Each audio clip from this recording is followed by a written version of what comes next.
Instagram पे कहीं पे भी आपने देखा होगा कि मैं कैसी बिंदास लड़की हूँ।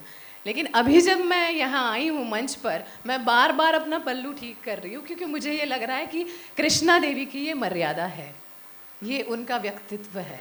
और अगर कृष्णा देवी का पल्लू सर पे नहीं रहेगा तो सिर्फ अपने बच्चों के सामने, कभी कभी अपने पति के सामने, लेकिन अगर वो इतने सारे लोगों के बीच समाज में खड़ी है तो अपने मर्यादा में ही रहेगी।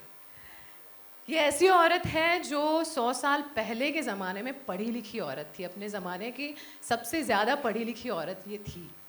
अपनी सोच थी, अपने विचार थे, लेकिन ऐसे ज़माने में पैदा हुई थी कि खुल के कुछ कह नहीं पाती थी, बात नहीं कर पाती थी। पति अंग्रेज सरकार की नौकरी में थे, उनकी बेबसी, उनकी मजबूरी समझती थी, इतना बड़ा परिवार पालना था, उनके खिलाफ कभी नहीं थी। जैसे हम अभी खड़े हैं, हमेशा उनके साथ वैसे अड़िग खड़ी रही, लेकिन अपने बच्चों के मन में वो खुली आंखों से जो स्वतंत्र भारत का सपना देखती थी, वो सपना अपने बच्चों के आंखों में भी हल्के से काजल की तरह लगाती रहती थी। अपने बच्चों को इस काबिल बनाया कि वो चुनाव कर सके, सही गलत का फ़र्क उन्हें समझाया, और हम ये देख सकते हैं कि उसका नतीजा क्या है और किस तरह से उसके बच्चे ने एक चुनाव किया और जिसका फ़ायदा मैं कहूँगी कि आज हम सबको हो रहा है। तो बस यही है कृष्णा देवी वाजपेयी, जिनसे अभी अभी मिली हूँ,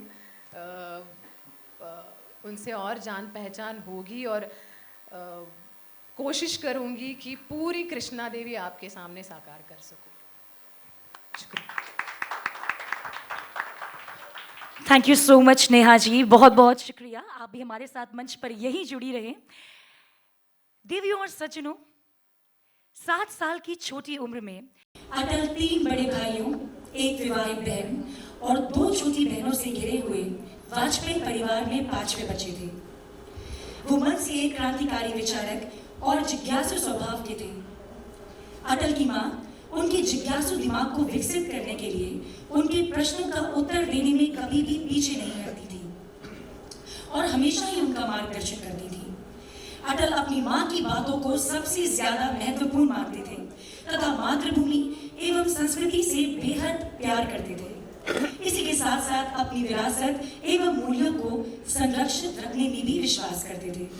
वो बचपन से ही हर बात को गहराई से सोचते तथा गलत बातों के विरोध को अपनी सूझबूझ और व्यंग्यात्मक तरीके से उस बात का सटीक जवाब भी देते थे। जी हाँ, ऐसे ही हैं हमारे अटल। उनके बचपन से जुड़े हुए ऐसे ही बहुत से अनकहे पहलू हैं जो हम हमारे दर्शकों को अटल के माध्यम से दिखाएंगे।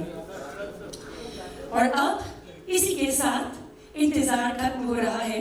समय आ चुका है हमारे मुख्य कलाकार, हमारे मुख्य किरदार अटल को आप सबसे मिलवाने का। तो जोरदार तालियों से स्वागत करते हैं व्योम ठक्कर यानी हमारे अटल जी का।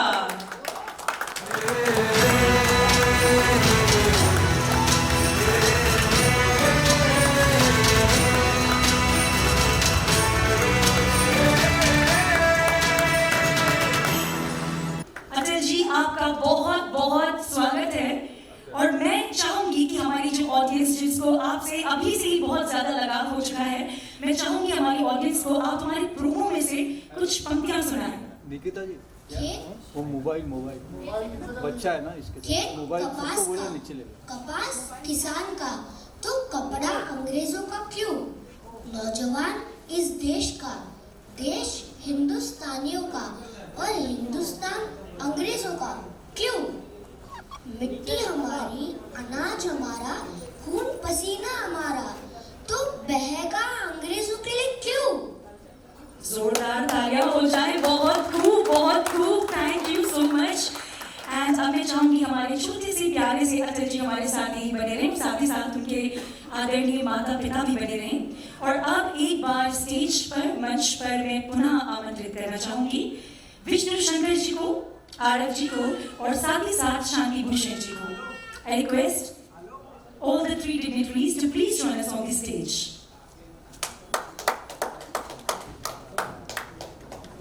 ये भाई कौन है? राइट एंड इसी के साथ मैं रिक्वेस्ट करूंगी कि हमारी जितनी भी सम्मानित मीडिया से हमारे सम्मानित पत्रकार गण हैं, आप सब लोग फोटो ऑप के लिए आगे आ सकते हैं।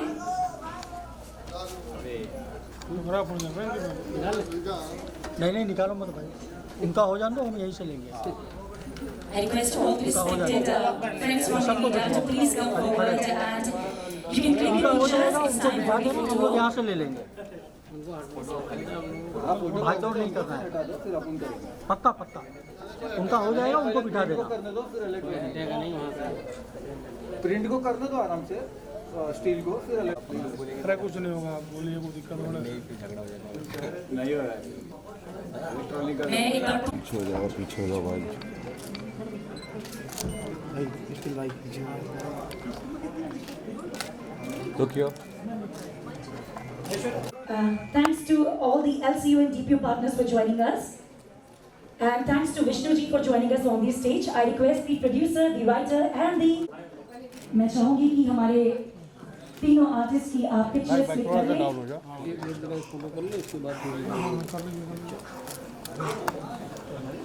एंड मैं रिक्वेस्ट करूंगी हमारे लखनऊ के सभी नवाबों से कि थोड़ा सा दूरी बनाते हुए थोड़ा सा पीछे से प्लीज आप पिक्चर्स क्लिक कर सकते हैं। आप कर लो, फिर हम करें। भाई सामने जो हो गया छोड़ दो। हो गया दिस वे सेंटर। देखिए छोड़ दे सेंटर में देखिए प्लीज। स्माइल करो रुक ये वहाँ वाला mic Alright, I'd like to thank all the respected media persons for joining us. Thank you. एक बार फिर से आप लोग अपनी अपनी सीट्स पर अपनी अपनी राजगद्दियों पर बैठ सकते हैं। Alright, and up.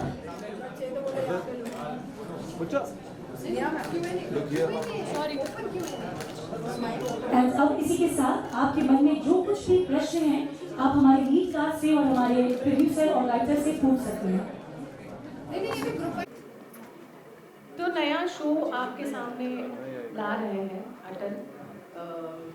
थोड़ी सी नर्वसनेस है, बहुत सारी खुशी है, जिम्मेदारी का एहसास है और इतना ज़रूर कहेंगे कि हम पूरी मेहनत से और प्यार से ये कहानी आपको सुनाने जा रहे हैं। तो बस अभी के लिए तो यही सारी भावनाएं बन रही हैं। आपके लिए कितना चैलेंजिंग रहा ये रोल? नहीं, उन्होंने सवाल सब लोगों से पूछा था तो ठीक है, आपको जवाब मिल गया। सवाल का आप जवाब, चलिए ठीक है। नहीं वही, चलिए हो गया, ठीक है। हाँ आप पूछे, अगला सवाल पूछे, यही था जवाब तो यही होगा। अब आप ये कोई भी अभिनेता हो आप अटल जी के पिता बने हैं और क्या कुछ पत्नियों के बारे में क्या कुछ बोलना चाहेंगे, कैसा अनुभव रहा इस प्रोग्राम को? अच्छा, मैं दोनों के सवालों के जवाब देता हूँ। जैसे इन्होंने कहा, अभिनेता ही नहीं, हर कोई, चैनल की टीम और प्रोडक्शन की टीम, कास्ट, क्रू, सबको एक्साइटमेंट होती ही है जब नया शो शुरू होता है। फिर भी एक नर्वसनेस जो होती है वो भी होती है, जो इसमें थोड़ी ज़्यादा है, क्योंकि इतनी बड़ी हस्ती के बारे में कहानी है और हम जो किरदार खड़े करने वाले हैं वो उस हिसाब से देखे जाएंगे, तो इसलिए नर्वसनेस भी है। और जो आपका सवाल है अटल जी के पिताजी के बारे में, वैसे नेट पे ज़्यादा अवेलेबल नहीं है जानकारी, लेकिन चैनल की टीम, शांति भूषण जी, अमिताभ रैना जी, प्रोडक्शन की क्रिएटिव टीम, इन सबों ने काफ़ी अच्छे से रिसर्च करके हम तक पहुंचाई है। बहुत अच्छी ब्रीफ मिली है और जैसे ही शूटिंग चल रही है, धीरे धीरे हर रोज़ हम नया सीख रहे हैं, नया कुछ उसमें और तराश रहे हैं, बना रहे हैं। आपसे जानना चाहेंगे इस शो को लिखने के लिए कितनी चैलेंजेस फेस आई, ऐसा कि अटल जी को हम जानते हैं कि प्राइम मिनिस्टर के तौर पर या फिर एडल्ट के तौर पर जानते हैं किस तरह से उन्होंने काम किया, लेकिन बचपन के बारे में बहुत कम ही जानकारी है। तो कितना रिसर्च किया आपने इस किरदार के लिए, लिखने के लिए, और क्या क्या मुश्किलें फेस आई? देखिए, जब ये प्रस्ताव मेरे सामने आया तो पहले डर लगा कि इतनी बड़ी शख्सियत, वो भी राजनीतिक, तो कैसे होगा। लेकिन जब हम इसका रिसर्च शुरू किए करना, हम ग्वालियर भी गए और तमाम ऐसे लोगों से मिलना, उनके रिलेटिव्स जितने थे, उनके साथ आगे पीछे पढ़े हुए लोग थे, सबसे मिले और अटल जी के बारे में जितनी किताबें होंगी हम लोग सब पढ़ डाले, कुछ पत्रकारों से भी मिले। तो सबसे मिलने, सब कुछ देखने के बाद मुझे फिर खुशी होने लगी कि अटल जी के बचपन को मैं पकड़ लिया। इस बात की खुशी होगी क्योंकि उतनी बड़ी शख्सियत का बचपन देख पाना अपने आप में एक उल्लास का विषय हो सकता है। और जब मैं बचपन को उनके देखना शुरू किया तो फिर खुशी होने लगी और मैं सचमुच एक्साइटेड हूँ 5 दिसंबर को लेकर, क्योंकि हमने अटल जी की बड़ी शख्सियत हमेशा देखी है। तो वो बरगद किस बीज से बना, उस बीज की तलाश कर लेना अपने आप में बहुत ही रोमांचकारी अनुभव रहा है। और जैसे जैसे हम काम कर रहे हैं, आगे बढ़ रहे हैं स्क्रिप्ट लेवल पे, हमें मजा आ रहा है क्योंकि अटल जी बाकी राजनेताओं से अलग, जब वो राजनीति में आए थे तब उस समय भारत की राजनीति में बड़े बड़े राजनीतिक स्कूल थे, जवाहरलाल नेहरू थे, आचार्य नरेंद्र देव थे, लेकिन उन लोगों से अलग हटके उन्होंने एक अलग राजनीतिक विचारधारा को पकड़ा। तो उस बच्चे में उसके लक्षण ढूंढना और उसको पाना अपने आप में बहुत ही रोमांचकारी विषय है। और अटल जी के साथ चलते हुए, उनके बचपन में उनके साथ चलते हुए कई बार मुझे व्यक्तिगत रूप से बहुत सारी चीजें सीखने को मिल रही है कि जिन चीजों से हम या तो किनारा कर लेते हैं या अवॉइड कर देते हैं, जो हमारी अपनी होती है, हमारी अपनी सभ्यता की चीजें हैं, अपनी संस्कृति की चीजें हैं, अपने देश की चीजें हैं, जिसमें हमें गर्व करना चाहिए, जिसको हम जिसकी बगल से गुजर जाते हैं, आंख मोड़ देते हैं, अवॉइड कर देते हैं। अटल जी कैसे उन चीजों को फिर से महत्वपूर्ण बनाने की लड़ाई पूरी जिंदगी लड़ते रहे। उनको बहुत अच्छी अंग्रेजी आती थी, फिर क्या वजह थी कि संयुक्त राष्ट्र संघ में जाकर उन्होंने हिंदी में भाषण दिया। कहीं न कहीं हिंदी के सर को ऊंचा करने के लिए उन्होंने भाषण दिया। सीरियल है सर, तो क्या सिर्फ चाइल्डहुड पर बेस्ड है या पूरी लाइफ बायोपिक है? नहीं, पूरे जीवन पे है, पूरा उनका बायोपिक है, लेकिन किसी भी व्यक्ति के बनने में उसका बचपन सबसे अहम होता है। इसलिए हमारे लिए सबसे ज्यादा महत्वपूर्ण उनका बचपन है। बड़े होने पे तो सबको पता है कि उन्होंने क्या किया, सब सारे दस्तावेज मिल जाएंगे आपको कि किस सन में वो सांसद बने, किस सन में विदेश मंत्री बने, कहाँ दौरा किए, प्रधानमंत्री का एक दिन की डायरी मिल जाएगी आपको। लेकिन जो नहीं है रिकॉर्ड, उनका बचपन वो कैसा रहा होगा, तो उसको हम खोजने की कोशिश कर रहे हैं।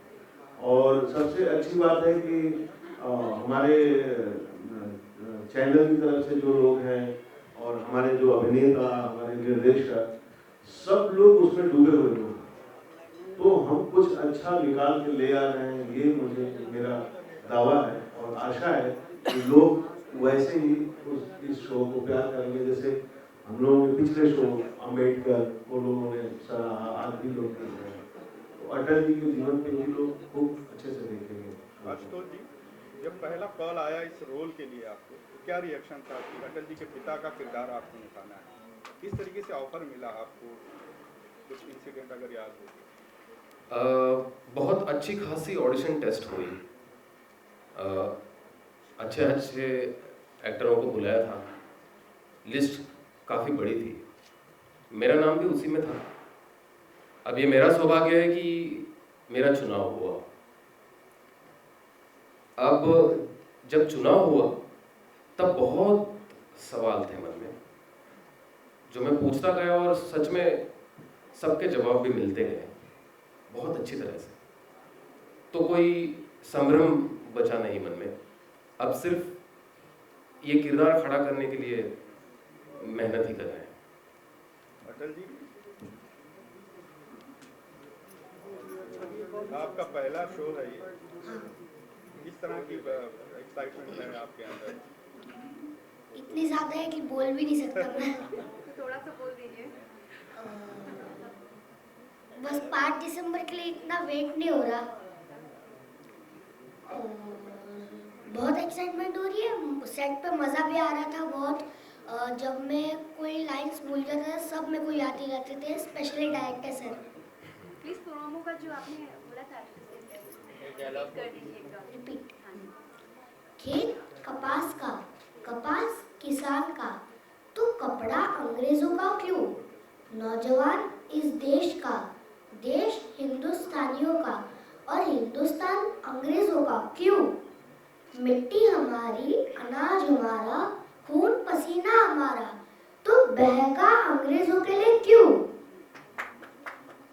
ठीक है। नेहा जी, ये तीसरा शायद आपका शो है जिसमें आप माँ का किरदार निभा रहे हैं। तो आपने इससे पहले निभाया B.R. अम्बेडकर जी की माँ का, फिर दूसरी माँ करके एक शो आया NTV का, और आप एक बार फिर से माँ के रोल में हैं। तो कैसे, मतलब अटल जी की माँ का रोल और जो आपने पहले इससे किया, अब ये जगत माता बन गई। तो किस तरीके का? जी ऐसा है कि ये तीसरा माँ का रोल आपने देखा है जो मैंने किया है। इससे पहले भी मैंने कई बार फिल्मों में, टेलीविज़न में माँ का रोल किया है। मुझे लगता है ये माँ एक शब्द है। मैं एक औरत साकार करने जा रही हूँ जिसका नाम है कृष्णा देवी वाजपेयी। मुझे लगता है वो एक्टर होता है जो रोल को टाइपकास्ट करता है एक ही तरह से उसको साकार करके। मैं इस माँ के पीछे की जो औरत है उससे जानने की कोशिश कर रही हूँ, जिसने ऐसा व्यक्तित्व साकार किया, उसको बढ़ावा दिया। उनका बहुत बड़ा प्रभाव था अपने बेटे पे।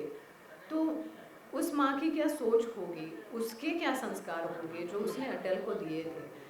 तो और बहुत पहले से ही मुझे इस बात से कोई फ़र्क ही नहीं पड़ा कि ये माँ है, ये बहन है, ये बेटी है, क्योंकि इंसान को इंसान के तौर पे मैं अपनी ज़िंदगी में भी देखने की कोशिश करती हूँ, सिर्फ रिश्ते में बांध के नहीं देखती हूँ, और मैं अपने कैरेक्टर्स को भी उसी तरह से देखने की कोशिश करती हूँ। एक आखिरी अपील क्या करना चाहेंगे इस शो को लेकर दर्शकों से? 5 तारीख को आ रहा है। एक परिवार की कहानी आपके सामने पेश करने जा रही है।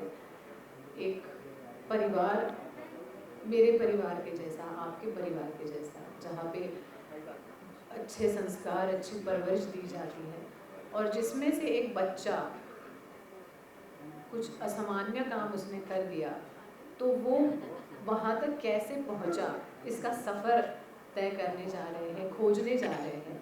आप भी जुड़ जाइए हमारे साथ इस खोज में। एक बार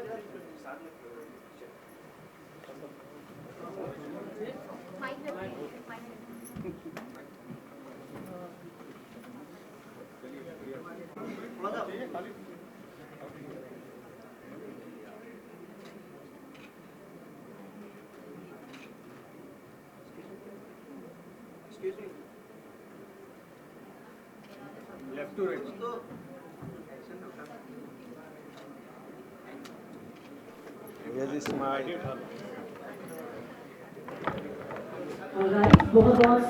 व्योम, आप आपके नए शो अटल और आपके कैरेक्टर के बारे में बताइए। नई शो अटल 5 दिसंबर से आ रहा है, शाम 8 बजे NTV पर, सोमवार से शुक्रवार। और जो मेरा अटल जी के रोल है वो अटल बिहारी वाजपेयी जी जो थे वो अपने 3 बार PM बने थे, और उनके दादाजी तो जो थे वो फ्यूचर देखकर बताया था कि इसका एक दिन राजयोग होगा। ओके, और आपके जो मॉम डैड है, माता पिता बताए हैं, उनके बारे में थोड़ा बताइए, दादाजी के बारे में बताइए। मुझे इतना कुछ नहीं पता।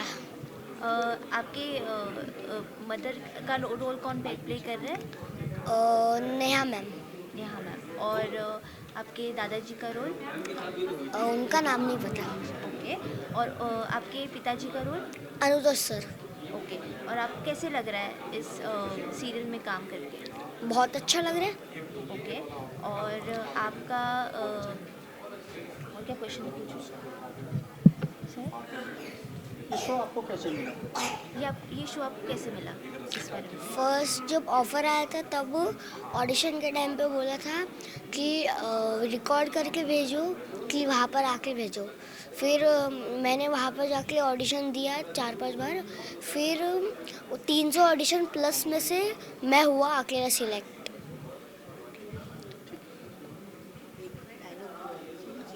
आपका जो डायलॉग आपने स्टेज पे बोला वो आप बोलिए एक बार। खेत कपास का, कपास किसान का, तो कपड़ा अंग्रेज़ों का क्यों? नौजवान इस देश का, देश हिंदुस्तानियों का और हिंदुस्तान अंग्रेज़ों का क्यों? मिट्टी हमारी, अनाज हमारा, खून पसीना हमारा, तो बहेगा अंग्रेज़ों के लिए क्यों?